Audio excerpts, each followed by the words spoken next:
Bonjour à tous. Je vous propose que nous commencions donc ce sixième webinaire innovant de l'année qui aujourd'hui est consacré aux chiens de conduite et plus particulièrement aux règles de base pour en faire un partenaire de travail. Donc avec nous pour en parler, Barbara Ducreux de l'Institut de l'élevage. Bonjour Barbara. Bonjour à tous. Et Stéphanie Daïdé-Fonda qui est donc éleveuse de brebis, qui est formatrice chien de conduite à l'Institut de l'élevage et également comportementaliste canin. Bonjour Stéphanie. Pas entendu Stéphanie. Oui, oui, bonjour à tous, excusez-moi. Donc bien sûr, vous pourrez poser toutes vos questions à Barbara et à Stéphanie dans le chat et je relayerai. Ou si vous le souhaitez, vous pouvez lever la main et je vous donnerai la parole. Il y a des pauses qui ont été prévues à cet effet. Donc je voulais vous dire également que le webinaire est enregistré et que donc je vous enverrai le lien du replay dès qu'il sera en ligne. Et donc on va commencer avec toi, Barbara sur le réseau technique national IDEL et ensuite avec Stéphanie, on discutera des aspects techniques. À toi, Barbara. Tout à fait, je vais présenter très rapidement le réseau et puis j'y reviendrai par la suite. Donc, le réseau technique national chien de conduite de l'Institut de l'élevage, c'est un réseau par des éleveurs et pour les éleveurs et les bergers. Donc, il a deux missions principales. La première, c'est de donner les moyens aux éleveurs et aux bergers d'avoir la maîtrise de leurs troupeaux, de construire une relation de qualité avec leurs animaux et de travailler ainsi en autonomie, dans la sérénité. Et puis, bien sûr, la sécurité et du plaisir, c'est important. Donc, on va leur permettre de choisir, éduquer, dresser et utiliser leurs chiens de conduite de troupeau. Et puis de mettre en place aussi des pratiques de travail avec leurs animaux pour avoir un troupeau docile, dans un respect mutuel, avec et sans chien de conduite. On y reviendra à la fin. Et puis la deuxième mission, c'est d'améliorer aussi la qualité génétique des chiens de conduite au travers notamment de travaux de recherche que l'on mène. Je disais, c'est un réseau par des éleveurs pour des éleveurs, donc qui a été créé en 83. Aujourd'hui, ils sont 16 dans toute la France à exercer cette activité, qui est une activité secondaire, puisqu'ils sont tous avant tout éleveurs d'animaux de rente. Et le réseau, c'est à peu près aujourd'hui un peu plus de 800 journées de formation par an dans toute la France et un peu plus de 1500 éleveurs formés chaque année. Tout ce qu'on va vous raconter du point de vue technique, en fait, c'est issu de dizaines d'années d'expérience cumulée, donc de centaines de chiens de travail mis en place, vous le voyez, dans des contextes très variés, avec des races de chiens différentes, sur des espèces différentes. Et puis, chaque année, on met aussi à un niveau de connaissances scientifiques, notamment en fonction des avancées de l'éthologie. J'y reviendrai à la fin de la présentation. Alors, je vais prendre le relais. Sur cette diapositive, on peut voir que l'éleveur dispose de plusieurs leviers pour pouvoir déplacer, manipuler et faciliter son travail au quotidien. Alors, un relevier, un travail de long terme, tout ce qui concerne la sélection génétique de ces animaux. On va avoir ensuite deux leviers qui vont être en relation avec l'éthologie, comme le disait Barbara, la science du comportement, tout ce qui va donc être en lien avec la connaissance du fonctionnement des animaux, leur familiarisation et les apprentissages mis en place. Deux autres leviers importants, l'organisation du travail de l'éleveur, du matériel adapté et enfin l'utilisation du chien de conduite. Pris séparément, tous ces leviers sont intéressants pour faciliter le travail de l'éleveur au quotidien, mais c'est bien le travail en simultané sur l'ensemble de ces leviers qui va lui permettre en quelque sorte de rentrer dans une boucle vertueuse pour faciliter son travail au quotidien, développer une relation de qualité avec ses animaux, des animaux qui vont accepter les contraintes imposées par l'éleveur et une notion de docilité. L'utilisation du chien de conduite va accentuer cette docilité en donnant à l'éleveur un rôle positif et on va voir ensemble comment et pourquoi. Alors tout d'abord, quels atouts? Le chien, il est disponible au moment voulu. Il est plus rapide et réactif que l'éleveur, il va lui faire gagner du temps et des efforts. Il forme un couple cohérent avec l'éleveur, compréhensible par les animaux. On peut le voir sur cette diapositive.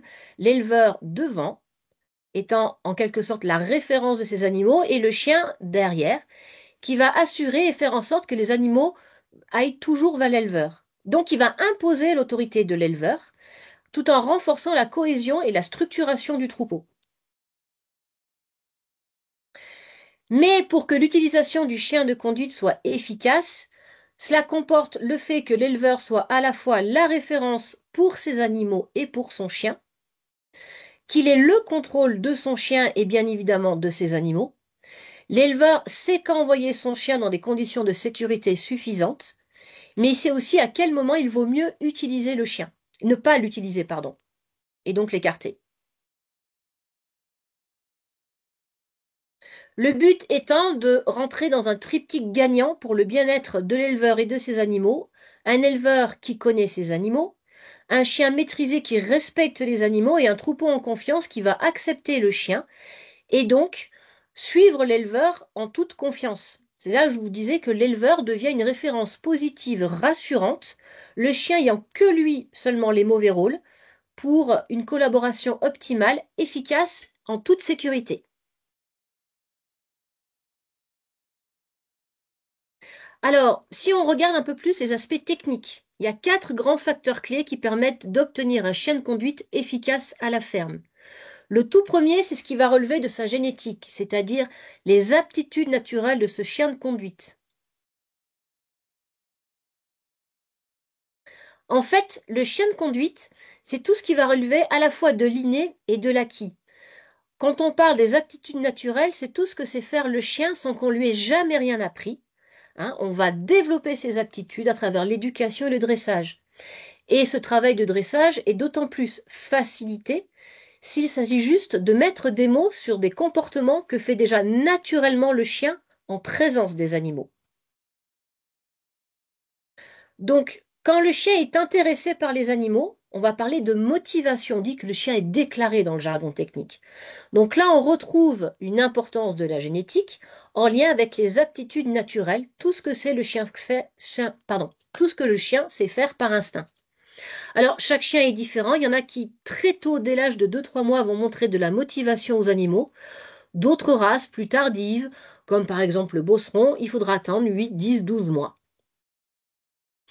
Ce qui est surtout important, c'est que des publications scientifiques ont bien démontré que certains comportements relevaient de la génétique du chien de conduite. Tout ce qui concerne le côté rabatteur, le contrôle du mouvement des animaux, donc une irritabilité moyenne à forte qu'on va pouvoir sélectionner génétiquement. On reviendra sur ce travail de recherche. Donc, une chose qui est primordiale de retenir, c'est que bien choisir son chiot, c'est d'abord choisir une génétique de qualité.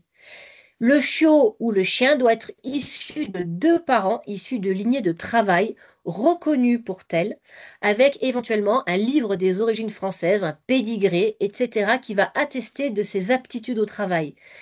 Quelle que soit la race choisie, border, working kelpie, etc., il est important que les 2 parents soient connus et reconnus pour leurs aptitudes de travail au troupeau. Cette génétique, elle explique le fonctionnement du chien de conduite. C'est d'abord un encercleur rabatteur, comme on peut le voir sur cette première photo. Tout notre travail, c'est développer les aptitudes naturelles de ce chien, réagir et arrêter le mouvement, parce que le chien de conduite, il est réactif au mouvement, c'est ce qui va lui donner envie d'arrêter le mouvement, c'est ce qui le déclare, contourner, encercler, rabattre les animaux vers l'éleveur, toujours du travail en extérieur, tout en évitant toujours toutes les situations où le chiot ou le jeune chien est repoussoir. Donc, une fois qu'on a parlé de ces aptitudes naturelles, on va apporter un deuxième levier important, tout ce qui relève de l'éducation, à travers différents volets qu'on va détailler. Le premier volet, c'est tout ce qui relève de l'éducation. On a vu que l'éleveur devait être le référent de son troupeau, mais il doit être également le référent de son chiot, de son jeune chien. L'éducation, c'est ici une relation privilégiée avec son chien, basée sur la confiance et un respect mutuel. Pour faire bref, c'est l'ensemble des moyens qui vont être mis en œuvre pour apprendre au chien un code de bonne conduite, tout en veillant à son bon développement physique et comportemental. Je suis désolée, c'est qu'il y a un petit bug avec mon ordi qui passe les diapos un peu plus vite que prévu. Il a pris la main. C'est pour ça, je suis désolée de ce petit bug. Alors, la familiarisation, c'est tout ce qui va permettre d'exposer le chiot ou le jeune chien à des événements, des stimuli très variés. C'est ce qui va permettre à un chiot ou à un jeune chien de pouvoir s'adapter en toutes circonstances. Et on sait que la fenêtre idéale, quand on adopte le chiot, elle est entre 8 et 12 semaines. Donc une adoption à 8 semaines, c'est pertinent d'un point de vue éthologique et permettre à l'éleveur de devenir la référence de son chiot, de le familiariser, puis ensuite, il va falloir entretenir tout cela, et entretenir les acquis. Alors, j'insiste sur un premier point, un chien, un maître. Il est important que le chien ait une référence, bien jusqu'à l'âge de, on va dire, 2 ans.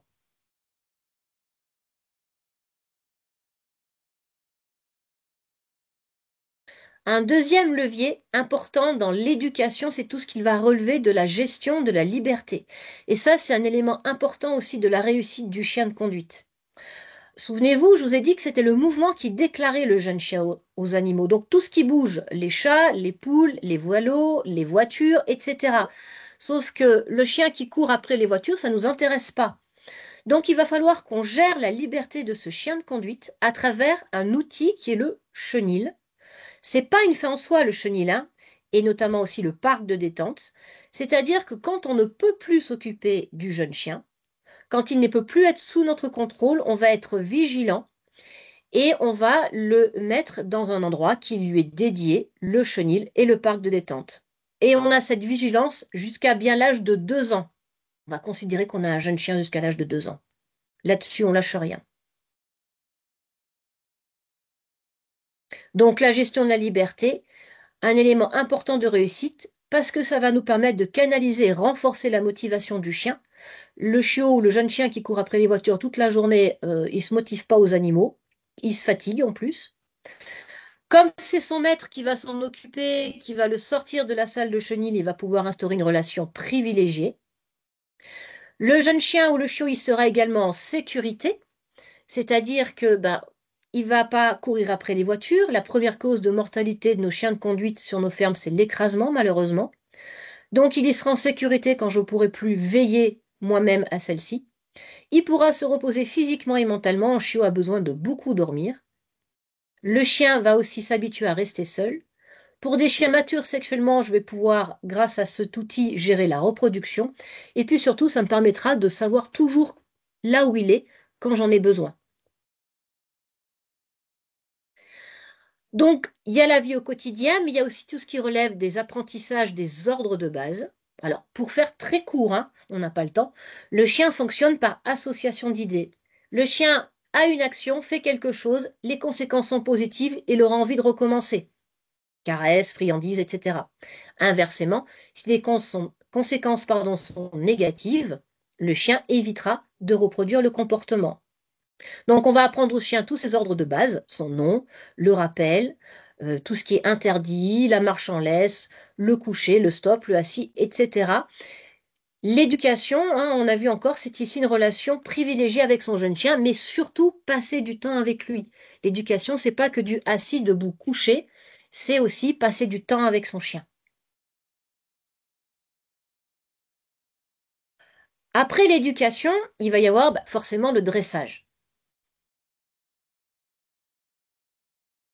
Et on ne pourra pas avoir de dressage efficace sans l'éducation qui est l'étape préalable, indispensable. À travers l'éducation, on met en place une relation de confiance et surtout le chiot ou le jeune chien va apprendre des contraintes parce que dans le dressage, il va y en avoir des contraintes. Alors, comment on démarre un jeune chien de conduite? On va voir ensemble en images les conditions aménagées et pédagogiques qui vont me permettre d'avoir et de démarrer surtout un jeune chien dans de bonnes conditions.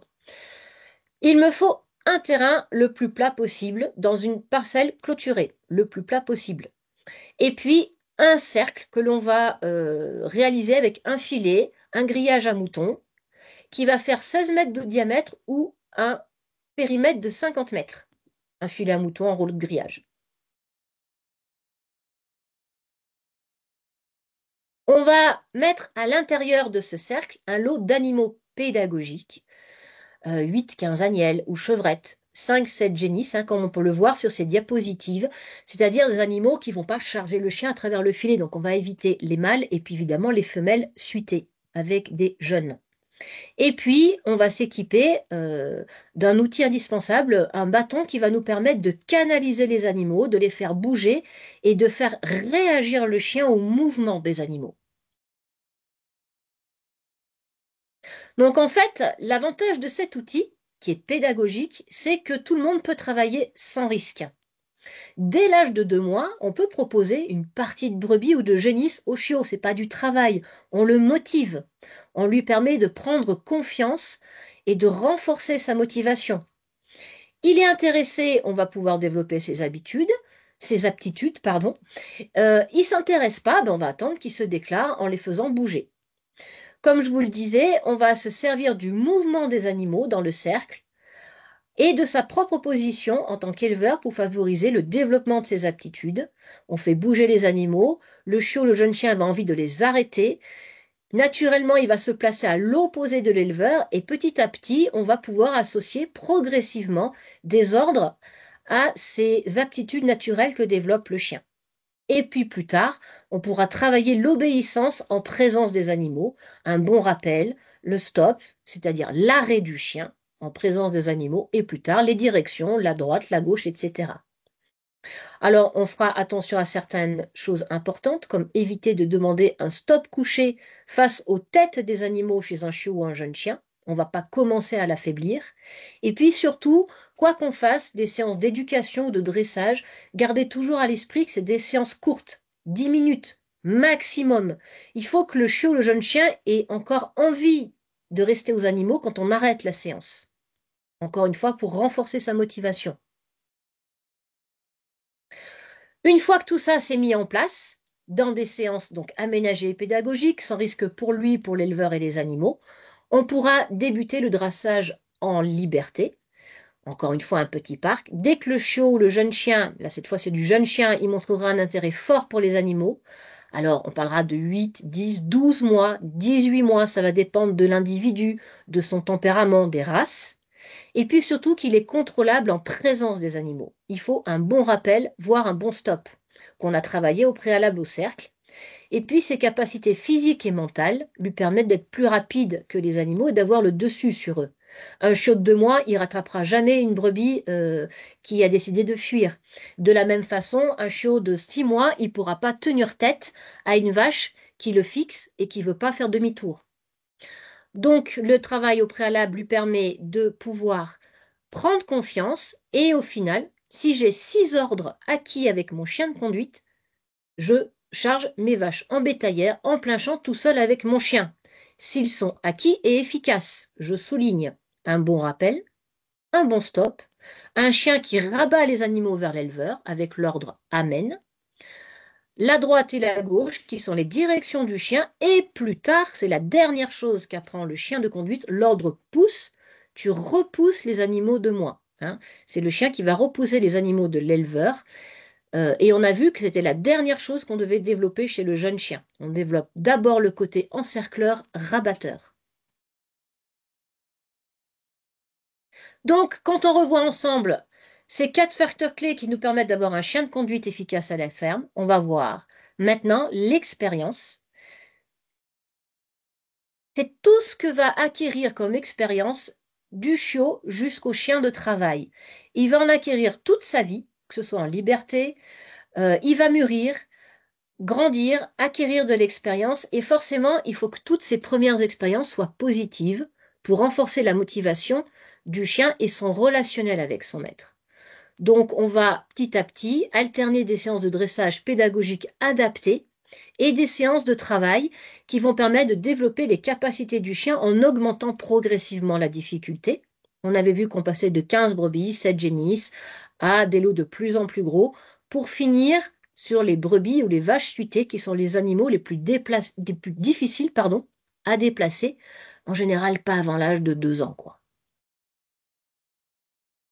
Donc c'est bien ces 4 facteurs clés, aptitude naturelle, éducation, dressage et expérience, qui vont nous permettre d'avoir un chien utilisable à la ferme, sachant qu'il faut bien 3 à 4 ans pour faire un chien pour être optimal. Le chien, il pourra faire des choses à 12 mois, 2 ans, etc. Mais à 3 à 4 ans, on va dire qu'il connaît tous les aspects de la ferme, il a fait toutes les saisons, les animaux le connaissent, il connaît tous les points de fuite et il est au top. Alors, est-ce que vous avez des questions par rapport à ces aspects techniques? J'ai vu quelqu'un sur le chat. Non, il y a pas de, pour le moment, il n'y a pas de questions. N'hésitez pas, hein, si vous avez des questions sur l'éducation, sur le dressage. Fanny vous a expliqué un peu la technique avec le cerf. Peut-être vous, parmi les éleveurs, les techniciens qui sont là, peut-être vous avez une expérience sur le sujet. N'hésitez pas ou vous levez la main, hein. Si pas de cercle disponible, comment faire? En fait, c'est pas possible. C'est tout simplement un outil indispensable à mettre en place. Alors, c'est vrai que c'est pas toujours évident quand on a son premier chien, premier troupeau, de mettre un lot d'animaux. Bon, bah, ce cercle, ça peut être un filet, ça peut être un grillage, et je fais rentrer les animaux avec un seau. Je mets l'électricité dans le filet, dans le ruban électrique, comme on peut voir pour les génisses, et je ne mets surtout pas le chien. J'habitue juste les animaux à rester dans ce cercle tranquillement. Et le lendemain, je couperai l'électricité et je pourrai faire venir le chien. Mais c'est vraiment un outil indispensable. On ne peut pas apprendre à conduire en allant directement sur le périph' de l'Étoile à Paris. Bah, le cercle, c'est ça. Les Marie, fréquences des exercices, j'ai vu. attends, Marie, elle demande au niveau du cercle, justement, elle dit c'est peut-être compliqué de le mettre en place juste pour 10 minutes. Peut-être l'idée, c'est de le laisser un peu constamment pendant la phase de dressage du chien, non? Eh bien oui, en fait, le Ah, temps du dressage du chien, ce cercle, c'est encore mieux si on peut le faire en dur, hein, avec un grillage, parce que on oui. va y revenir régulièrement avec le chien. Donc on choisit une parcelle qu'on va pas faucher, évidemment, un coin où le cercle ne me gêne pas et qui va me permettre d'entraîner mon chien régulièrement. Et du coup, Stéphanie, quelle est la fréquence de ces exercices à réaliser? Question de Al- Margot. Alors, je dirais que tout ce qui concerne l'éducation, c'est du relationnel. Donc ça, on peut en faire tant qu'on veut, et surtout passer du temps avec le chien. Tout ce qui est en lien avec le troupeau, bah, j'ai monté mon cercle, je vais amener mon chiot, jeune chien, jusqu'à ce qu'il se déclare. Une fois qu'il se déclare, eh ben, si je peux faire du cercle 2 à 3 fois par semaine, c'est bien.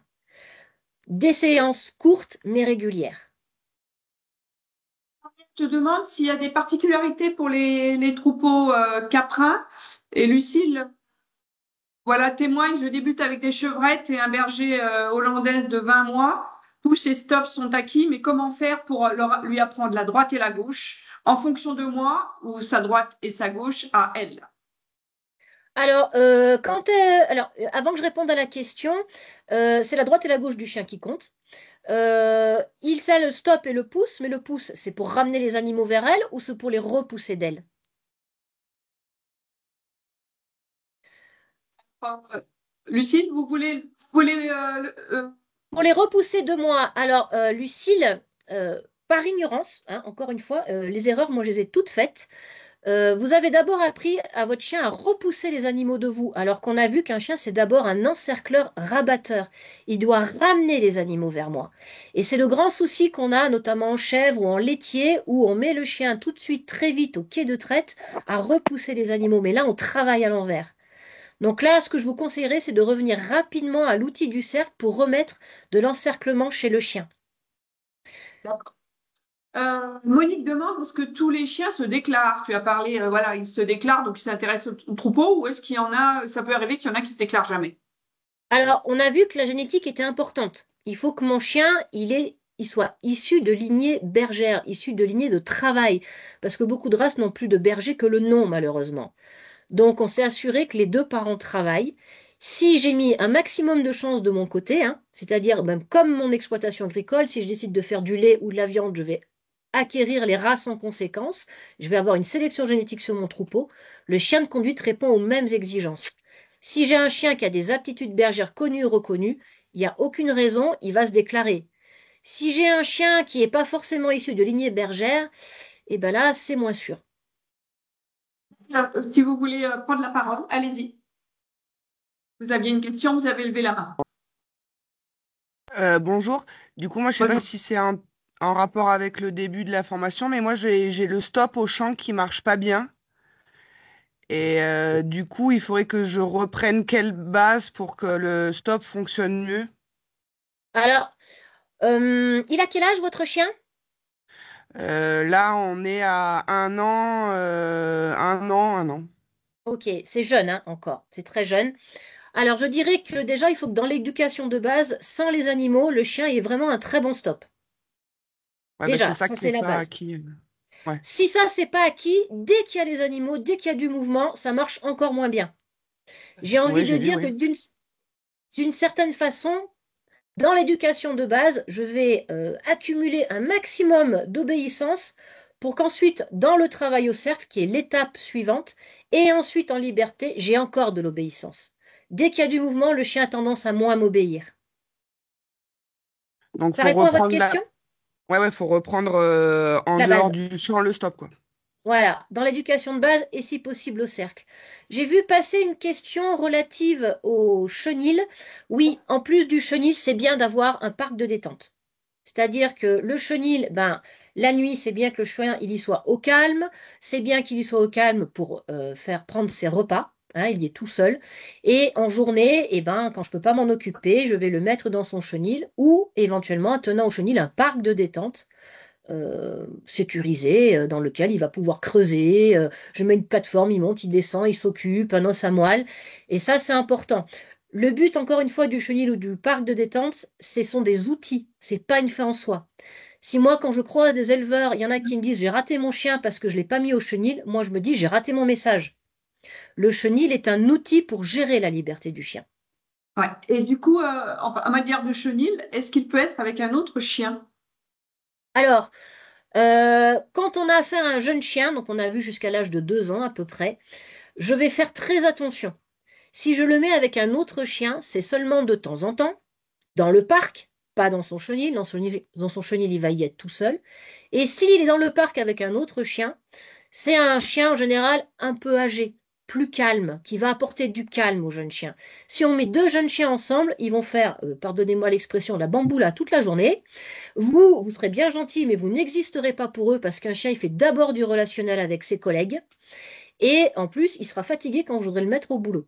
Donc, qu'il y ait des moments dans la journée où je sors tous mes chiens ensemble, une petite balade qui dure 10 minutes, où ça va jouer, ça va courir, ça va se dépenser, ok.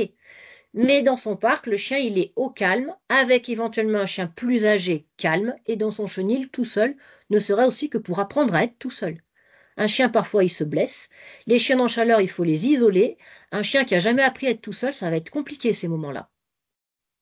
Une question de Morgane. À partir de quel âge est-ce qu'on peut apprendre les ordres de base? Dès l'âge de 2 mois. J'ai acquis mon chiot. Je suis la nouvelle référence de ce chiot. Je vais profiter un petit peu de ce stress, hein. Il a été séparé de sa fratrie, il est un peu perdu. Et ben moi, en tant que nouveau maître, je deviens la référence de ce chiot, de ce jeune chien. Et très vite, je vais travailler mon éducation de base. Le nom du chien et le rappel. Médor vient. Le rappel, le rappel, le rappel. Un bon rappel s'illustre la qualité de la relation avec un chien. Donc jusqu'à l'âge de 6 mois, tout ça, ça marche très bien en général. À 6 mois, on va attaquer ce qu'on appelle la crise d'ado. Alors, c'est indicatif hein, comme âge, c'est variable selon les races et les tempéraments. Eh ben, je suis calme, persévérant et jusqu'à l'âge de 2 ans, je vais travailler tout ça. Où là, le chien, il atteint quand même une certaine maturité. Mathieu demande, est-ce qu'il y a une manière plus simple qu'une autre pour apprendre au chien, en fait, être à midi à l'opposé avec le troupeau entre moi et lui? Alors, une manière plus simple qu'une autre, j'imagine qu'il veut parler du cercle. Eh ben, non. Là encore, je suis désolée, mais ça reste quand même un outil vraiment important à mettre en place. Si je le fais sans ce grillage ou ce filet, hein, c'est ce que j'ai dit, des conditions pédagogiques aménagées, sans risque pour lui et pour les animaux et pour l'éleveur. Le chien, il prend confiance. Il va gagner parce que les animaux vont faire demi-tour, vous leur ferez faire demi-tour. C'est ça aussi. Souvent, les jeunes chiens vont avoir peur des animaux. Beaucoup de chiens mordent par peur les animaux. Donc, ça va leur permettre de prendre confiance. Moi, en tant qu'éleveur, je ne suis pas très expérimentée encore. Eh bien, tout se passe bien, mes animaux ne m'échappent pas. Mon chien, il va développer ses aptitudes en toute confiance. Je maîtrise la situation et les animaux ne sont pas agressés par le chien, ne vont pas courir dans tous les sens. Donc, ça reste un super outil, quoi. Mathieu souligne, il utilise bien le cercle, mais en fait, il ne sait pas trop comment faire comprendre au chien, à la chienne, qu'elle doit rester à midi. Alors, je vais essayer de répondre comme ça. En fait, déjà, il faut que la chienne, elle réagisse au mouvement des animaux. C'est-à-dire, avec mon bâton, je fais bouger les animaux comme si je voulais qu'ils s'enfuient à travers le cercle. C'est une pseudo-fuite que je fais. Et le chien, en général, a tendance à vouloir arrêter ce mouvement. Et là, il va se retrouver à la tête des animaux. Il a arrêté les animaux. Très bien, ça c'est la première étape. Mon chien, il a 5, 6 mois, il est bien motivé. Ce qui est important, c'est qu'il soit bien motivé. Je commence à voir du stop. Eh bien, quand les animaux vont faire demi-tour vers moi, parce que le chien les a arrêtés dans le mouvement, c'est là où moi je vais intervenir en barrant la route au chien sur le côté ou avec un stop pour renforcer le côté, le fait qu'il reste à l'opposé. Mathieu, est-ce que ça a bien répondu à votre question? N'hésitez pas. Tu as souligné l'importance de prendre un chien dont les deux parents ont des aptitudes au travail. Est-ce qu'on peut aborder quelques races, peut-être, de chiens, Oui, pas de alors brebis, de chiens? de chien. Alors, bah évidemment, hein, le chien que l'on va rencontrer le plus souvent sur nos fermes, c'est le border collie, évidemment. Mais c'est aussi celui qui a la population la plus importante en France, donc c'est la plus grande variété de choix, le plus accessible financièrement et ouais, le plus de choix. Et c'est vrai que c'est un chien qui est assez polyvalent. Mais on peut trouver d'autres races, comme le working kelpie, j'insiste, hein, le kelpie de travail, pas le kelpie de beauté, le berger des Pyrénées, le bosseron, ou encore d'autres races, pourvu que les deux parents travaillent. Et j'insiste là-dessus. Et demandez à voir travailler les parents, hein. Ça, c'est important. Parce que, comme on le dit un petit peu en s'amusant, beaucoup de chiots naissent sur nos fermes de mères trop connues et de pères inconnus. Et c'est pas parce que la mère travaille, si on ne sait pas ce que fait le père, on risque d'avoir pioché le mauvais chiot, quoi. Parce qu'il y en a qui vont prendre du côté du père. Et si le père travaille pas, on risque d'avoir un chiot qui travaille pas. Je vous propose de continuer à poser vos questions dans le chat pour Stéphanie. On reprend avec toi, peut-être Barbara, sur le réseau national des chiens de conduite fidèles. Oui, N'hésitez pas à continuer à poser des questions. on aura un petit temps, effectivement. Donc, tout ce que vous a expliqué Stéphanie et bien plus encore, en fait, on va le transmettre aux éleveurs. Donc, transmettre ses savoirs, savoir-faire et savoir-être au travers de formations. Donc, aujourd'hui, il en existe de plusieurs types. Donc, la formation, mais qui finalement a souvent très peu de succès, c'est la formation avant de choisir son chien, de se dire, tiens, si je travaille avec un chien de conduite, donc c'est une formation qui dure une journée. Et puis après, ça va être deux types de formations, notamment tout ce qui est initiation et perfectionnement au dressage du chien de conduite. Donc là, c'est des formations qui durent voilà, entre 4 et 8 ou 9 jours. L'objectif va être de vous donner les clés, de vous transmettre une méthode d'éducation et de dressage, vraiment du chien. Et ensuite, la dernière formation qu'on appelle comprendre ces animaux pour travailler dans la sérénité et la sécurité, ça c'est la finalité, c'est-à-dire que votre objectif à vous, c'est pas d'avoir un chien dressé, c'est d'avoir un partenaire de travail pour avoir la maîtrise de votre troupeau et construire une relation de qualité avec vos animaux. Donc là, lors de cette dernière formation, donc, qui a été construite dans les années 2000 avec la Mutualité sociale agricole, donc la MSA, qui part du principe qu'effectivement, travailler avec un chien de conduite, c'est améliorer la sécurité et la santé des éleveurs et des bergers. En fait, cette formation va vraiment zoomer sur la relation de qualité avec les animaux pour faciliter le travail. Donc, il va y avoir, c'est une formation qui dure souvent 3 jours, qui peuvent être aussi, notamment au départ, adressées à des éleveurs qui n'ont pas de chien, puisqu'il y a vraiment des choses qui peuvent être faites sans chien de conduite, même si le chien amène, on va dire, la docilité finale. Il y a plein de choses dont Stéphanie a parlé au tout départ qui peuvent être mises en place pour bien travailler avec ces animaux. Donc, on va aborder tout ce qui est connaissance des animaux, donc éthologie, avec les sens utilisés pour percevoir, pour que les animaux perçoivent leur environnement, l'organisation sociale du troupeau. Et puis, les formateurs partagent avec vous des pratiques relationnelles approuvées sur le terrain, qu'eux-mêmes ont mis en place sur leur ferme, qui permettent de faciliter le travail de manipulation des animaux. Donc, c'est vraiment une formation visant le bien-être à la fois des personnes et des animaux. Nos formateurs sont tous professionnels du monde agricole, c'est-à-dire qu'ils sont éleveurs d'animaux de rente, donc bovins ou ovins et ou caprins, ou bergers ou vachers. Ils vont être utilisateurs de chiens de conduite sur leur ferme. On les forme en éthologie des animaux de rente, en éthologie canine et en pédagogie. Ils disposent bien sûr de toutes les attestations réglementaires nécessaires à cette activité. Chaque année, on se réunit pendant 3 jours pour faire des échanges de pratiques. Donc chacun, comme vous le voyez sur la carte à droite, a une zone qui lui est attribuée, donc un certain nombre de départements, qui représentent une activité minimum de 30 journées de formation par an. Donc en résumé, ce réseau aujourd'hui, c'est le seul réseau professionnel et structuré en France sur les chiens de conduite. Donc on a été à l'initiative de la mise en place de cette méthode d'éducation et de dressage, donc qui est vraiment issue d'un consensus d'utilisateurs agricoles. Donc l'objectif, c'est bien de répondre aux besoins des éleveurs et des bergers, besoins qu'ils ont sur la ferme ou en estive ou alpage. Donc tous nos formateurs, ils ont une formation initiale et une formation continue et on travaille, donc pas directement, on n'organise pas directement les formations, mais on travaille en collaboration avec les organisations professionnelles agricoles, les chambres d'agriculture, les ADR, les CIVAM, les syndicats, les associations d'éleveurs, les MSA, tout type de structures qui organisent de formation. Et puis, on produit beaucoup de supports pédagogiques à destination des stagiaires. Support que vous pouvez trouver sur notre site web qui est très, voilà, bien achalandé. Vous trouverez plein d'informations, notamment aussi, j'en profite, sur les chiens de protection si c'est un sujet qui vous intéresse. Et puis, vous retrouverez par exemple des vidéos de l'utilisation du chien de conduite sur différentes espèces, donc à la fois ovin viande, ovin et caprin lait, bovin viande, bovin lait et même en volaille, puisque le chien est aussi utilisé en canard, en volaille plein air. Et puis, on a refait, mais ça sera un petit peu redondant avec ce que vous avez vu, mais Stéphanie représente les facteurs clés pour obtenir un chien de conduite efficace à la ferme. Donc, tout ça, c'est accessible gratuitement sur notre site web.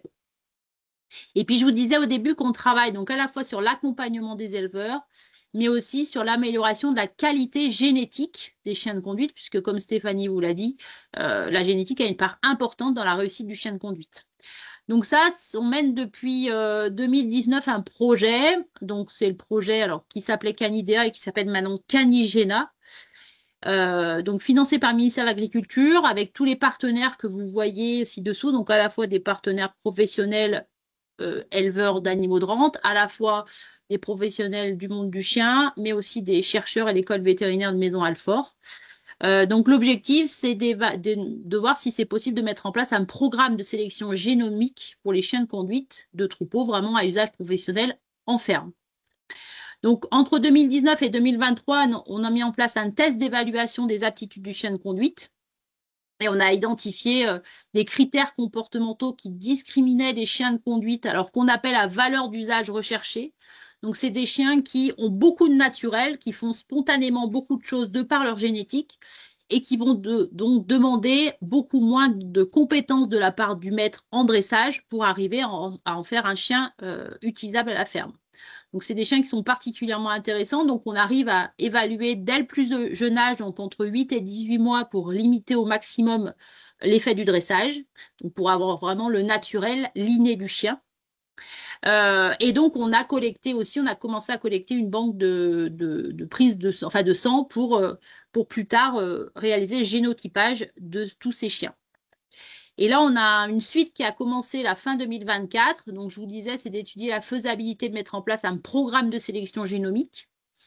Il doit permettre, si on arrive à mettre en place ce schéma à la fin du projet en 2027-2028, de faciliter la diffusion d'une génétique de chien de conduite adaptée au travail en ferme. Et donc, si vous prenez ce chien, d'avoir une grande, 99,9% de chances que ces chiens soient motivés, se déclarent et montrent plein d'aptitudes naturelles qui font que vous n'avez plus qu'à poser des mots sur ce que fait naturellement le chien. Donc, c'est un projet qu'on a mis en place là, cette année sur 3 races. Les 3 races les plus utilisées en France, le Border Collie, le berger et nos 2 races françaises, le berger des Pyrénées et le Beauceron. Et ce qui va se passer, c'est qu'on va, comme on l'avait fait, on avait pour le moment testé à peu près 500 chiens, c'est de continuer la poursuite de la construction de cette population de référence de chiens. Donc, on va phénotyper au travers du test qu'on a créé. Et donc, on va proposer à tous les éleveurs qui ont un chien entre 8 et 18 mois, des 3 races que j'ai citées, de venir les faire tester gratuitement. Donc, ça sera souvent mis en place lors des formations, par exemple, que l'on anime, puisque ça correspond vraiment à la population de chiens qui a le bon âge, mais aussi lors, par exemple, de concours, de foires diverses. Voilà, c'est un test qui est très, très court, hein, il dure moins de 5 minutes, qui se fait sans présence du propriétaire, du maître du chien, sur un lot d'animaux, donc de brebis inconnus, en liberté. Donc, il faut que le chien ait déjà été en liberté hors du cercle. Et on teste sans le maître, puisque là, on considère que la motivation du chien, que l'intérêt que montre le chien au troupeau doit reposer vraiment sur sa motivation et pas sur la relation qu'il a avec son maître. Pour que, c'est très simple à expliquer, hein, pour que demain, si vous travaillez en GAEC, vous n'ayez pas un chien qui peut que travailler avec vous, par exemple, mais qui puisse travailler avec toutes les personnes qu'il y a sur la ferme, à condition que les personnes aient le code de bonne conduite et les bons mots pour travailler avec ce chien. Donc voilà, donc on a aussi un site web qui est canigena.fr où vous retrouvez toutes les informations et vous pourrez participer à ces tests si ça vous intéresse. Et on fait bien sûr un retour très détaillé à chaque éleveur qui est venu avec une évaluation, une qualification du chien selon tous les critères que l'on regarde. Voilà, j'en ai terminé là. Vous avez mes coordonnées si vous voulez aller plus loin et puis les coordonnées du site web. Merci. Justement, pour rebondir un peu sur ce que tu viens de dire, Marie demande, vous ne disiez pas un chien à mettre, parce que tu parles du test d'évaluation, là, Stéphanie, je ne sais pas si tu veux répondre à Marie. Oui, oui, je peux. Alors, oui, un chien, un maître, pour tout ce qui est éducation de base, mise au troupeau, etc. Mais ce que souligne Barbara, c'est l'aspect génétique de ce chien de conduite. Il a des aptitudes naturelles et cette motivation, elle va être présente quel que soit le maître, j'ai envie de dire. Le maître, lui, il va développer une relation privilégiée pour bien faire équipe avec son chien, mais un jeune chien, entre 8 mois et jusqu'à 18 mois sans problème, s'il a une vraie motivation aux animaux basée sur sa génétique, hein, sur des aptitudes bergères, j'ai envie de dire, il va être intéressé par les animaux en présence de n'importe qui. Alors, qui travaillera peut-être pas aussi bien, parce que c'est pas son vrai maître, mais il s'intéressera aux animaux, et c'est ce que le test veut mettre en évidence. Un chien qui, du coup, est motivé par les animaux, qui peut être encore meilleur avec une bonne relation avec son maître, mais qui sera capable de pouvoir changer le main, par exemple, dans un GAEC, à condition qu'on ait le mode d'emploi. Marco et Gaël demandent si on peut amener notre chien en promenade, en ville, s'il peut rester un peu à la maison, etc. Alors, j'ai envie de dire oui, pourquoi pas, ça peut faire partie de tout ce qui relève de la familiarisation, pourvu que j'instaure une relation privilégiée avec mon chien. C'est-à-dire que s'il y a de la famille, il fait connaissance avec les membres de la famille, mais c'est pas le chien de la famille, c'est mon chien. Et ça, il faut l'expliquer aussi à la famille. Si je le sors en ville, en voiture, très bien. Il est avec moi, sous mon contrôle, je gère sa liberté, et quand je ne peux pas, il est dans son chenil ou son parc de détente. Mais ce qui est surtout important, c'est de le mettre aux animaux pour qu'il développe sa motivation. C'est un webinaire innovant, mais quand même, Damien nous a demandé tout à l'heure s'il y avait des précautions à prendre avec les caprins. En fait, on peut déclarer son chien en présence de bovins, ovins, caprins grâce au cercle, justement. Ce qui permet au chien d'être en minimum en sécurité, surtout s'il est jeune. Alors évidemment, comme je disais, je ne mets pas des animaux qui vont charger le chien à travers le filet. Je mets plutôt des jeunes animaux qui, en général, vont mieux accepter des choses nouvelles. Un petit lot et le démarrage est le même. Et puis si j'ai parfois des difficultés, parce que c'est pas toujours évident, premier chien, premier troupeau à la maison, encore une fois, Barbara vous a parlé des formations. Il y a parfois des associations de chiens de troupeau, des éleveurs utilisateurs qui vous permettent de venir à certaines journées pour déclarer, démarrer votre chien. N'hésitez pas à vous renseigner auprès de Barbara. Je crois qu'on peut vous encourager vraiment à suivre ces formations parce que c'est vraiment très, très, très, très indicatif et on apprend plein de trucs. Et peut-être juste pour préciser, pardon Laurent, juste pour préciser, en fait, les formations, vous venez avec votre chien. Elles durent, la formation initiation entre 4 et 5 jours. C'est 4 et 5 jours espacés dans le temps. Donc, il y a entre 4 et 6 semaines de temps entre les journées de formation. Et sur ces 4 et 5 jours, il y a juste une demi-journée en salle pour reparler un peu de théorie. Tout le reste, vous faites des exercices pratiques avec un lot d'animaux pédagogiques et chaque exercice est adapté au niveau de l'éleveur. Donc, si vous arrivez avec un chiot de 3 mois, bah, le formateur ne vous fera pas faire la même chose que si vous arrivez avec un avec un chien d'1 an et demi, par exemple. Donc, c'est vraiment des formations terrain très concrètes et vous repartez chez vous avec des exercices à mettre en place sur votre ferme et vous revenez le coup d'après avec vos questions, votre chien qui a progressé et puis c'est comme ça que vous pouvez évoluer jusqu'à avoir un chien parfaitement dressé. Vous avez quand même des conseils personnalisés en formateur et formatrice d'IDEL, quoi. Donc, vraiment, voilà, ça permet quand même de progresser. Stéphanie, on nous demande quelle relation entre le chien de conduite et le chien de protection quand il y en a dans les troupeaux. Alors, le chien de protection, lui, donc il est dans le troupeau, et ben on apprend au chien de protection à respecter le chien de conduite. C'est-à-dire que bah, il faut qu'ils fassent connaissance tous les deux, hein. Donc en ma présence, je vais mettre les deux en contact. Et une fois que le chien de protection a pris connaissance du chien de conduite, je vais intervenir si mon chien de protection gêne mon chien de conduite lorsqu'il travaille. En général, le chien de conduite, le chien de protection, il s'en fout complètement. S'il est motivé par les animaux, il n'a Dieu que pour les animaux. C'est le chien de protection qui peut aller le voir un peu. Et si vraiment ça devient gênant, eh ben, j'aurais appris à mon chien de protection l'ordre troupeau pour qu'il retourne au troupeau dans ces moments-là et qu'il laisse le chien de conduite travailler tranquillement.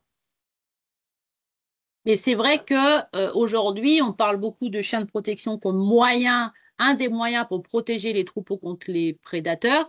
Nous, on propose 3 types de solutions qui se cumulent, des chiens de protection, des bonnes clôtures qui permettent alors à la fois d'éviter que l'intrus ne rentre dans la parcelle, mais aussi éviter que les chiens de protection ne partent trop loin du troupeau.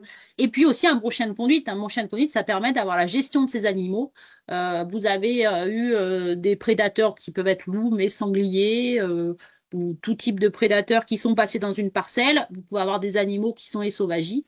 Si vous avez l'habitude de travailler avec votre chien de conduite, vous allez arriver vers votre troupeau et le travail du chien va tout de suite faire que les animaux sont rassurés et vous allez pouvoir gérer la situation beaucoup plus facilement. Donc, c'est vraiment un triptyque de solutions, en plus, bien sûr, de la présence humaine au maximum. Stéphanie, quand on souhaite acquérir un chien, à qui est-ce qu'on peut s'adresser?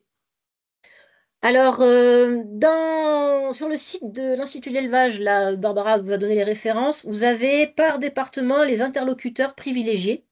Donc, ça peut être une association de chiens de troupeau quand il en existe une. Sinon, ça peut être, s'il y a des formations mises en place par les organismes professionnels agricoles, eux, ils vont vous renvoyer éventuellement sur les personnes adéquates. Et sinon, bah, de toute façon, vous avez toujours la possibilité de nous envoyer un mail dans le département où on intervient, pour qu'on puisse éventuellement vous renseigner sur bah, comment et les bonnes origines du chien de conduite. Très bien. Mais Ou de écoutez, protection. voilà, ou de protection aussi d'ailleurs. Ouais.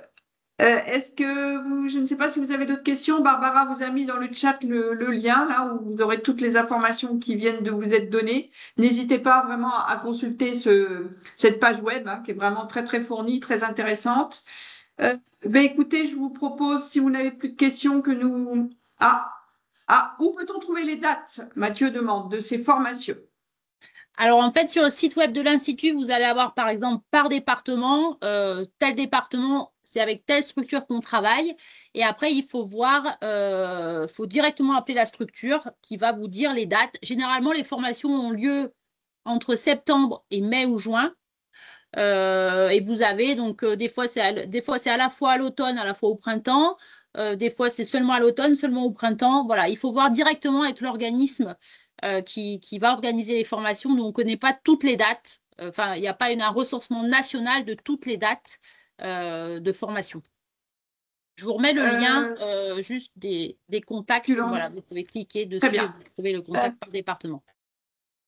Stéphanie, voilà, est-ce que tu as des a priori par rapport au berger australien, nous demande-t-on?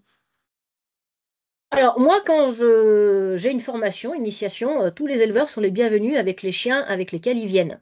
On n'est pas forcément au top des connaissances. Encore une fois, moi, je vous ai dit, toutes les erreurs, je les ai faites moi-même la première.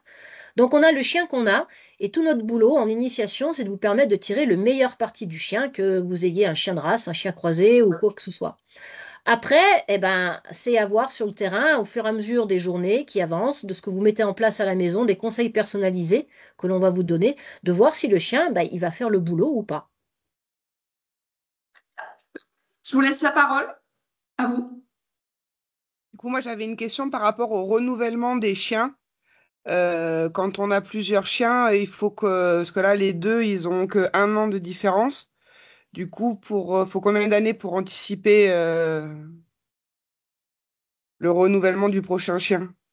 Alors, pour le chien de On va pas conduite, attendre qu'il soit mort pour que... ah bah ouais, non, parce que là, ça va être très compliqué. C'est Comme je vous ça. disais, il faut 3 à 4 ans pour faire un chien, au top. On va dire 4 ans. 4 ans, c'est bien. Et ben, tous les 4 ans, il faut rentrer un nouveau chiot. Ah, C'est-à-dire que d'accord. souvent sur la ferme, on a 3 chiens. On a le vieux qui peut bosser encore, mais qui est en pré-retraite. Celui qui est au top et qui va bien. Et puis le jeune qu'on a rentré. Et comme on a des chiens qui bossent, on a le temps de s'en occuper. Alors, on a plus le temps de s'en occuper, théoriquement. Et pas de le mettre au boulot tout de suite, comme souvent le premier qui a essuyé les plâtres.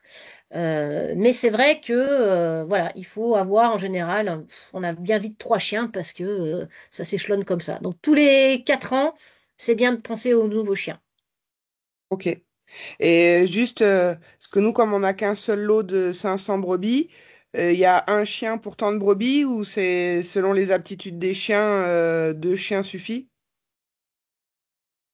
Qui travaillerait en même temps ou... Oui, Alors en fait, j'ai envie de dire,